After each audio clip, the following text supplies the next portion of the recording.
In this video, we will be learning how to change the RO status. Click on the Totals button on the main window. This will bring up the Totals window. Click on Find.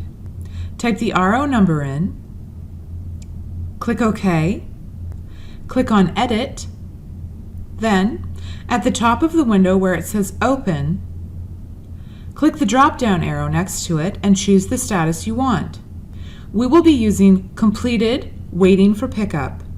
Double-click, and then click OK to finish. Congratulations! You have successfully learned how to change the RO status.